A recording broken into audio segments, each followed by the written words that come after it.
Pakinggan mo,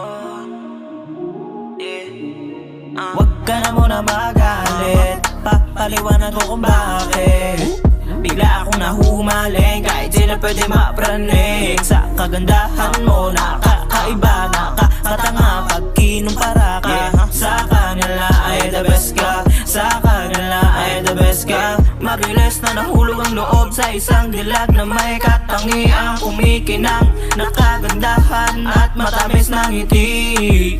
Malambing siya kasama, lalo na sa kama. Kaso pag tinopak na ko, lagot suyo ka.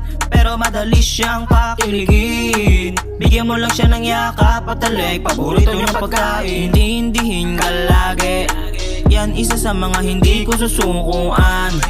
Promise ko pangako yan, palagi kang gagabayan at aalagaan. Sana marinig at sana rin mapakinggan. Pakinggan mo ako, may sasabihin lang sa'yo kung paano ko napagtanto. Maulog sa katulad mo na wala kang katulad. Pakinggan mo ako kung ba't ito nabuo, sana mapakinggan mo.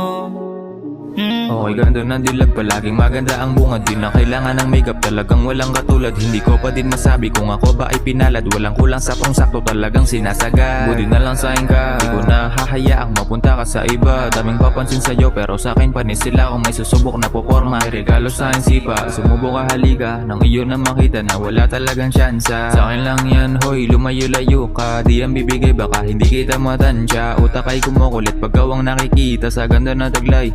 Nakakabaliw ha, nakakabaliw ha, nakakabaliw ha, nakakabaliw ang isang katulad mo. Mula nung napasahin ka, madami nang nagbago. Kaya ngayon palang bawal ka na sa'kin mapalayo. Uubusin ko lahat ng mga sa'tin mong gagago. Hindi yun mababago, madaming pinangako. Lahat tutuparin ko para hindi ka na lumayo.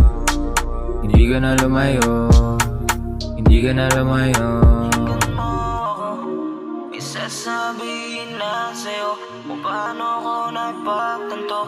Maulog sa katulad mo na wala kang katulad.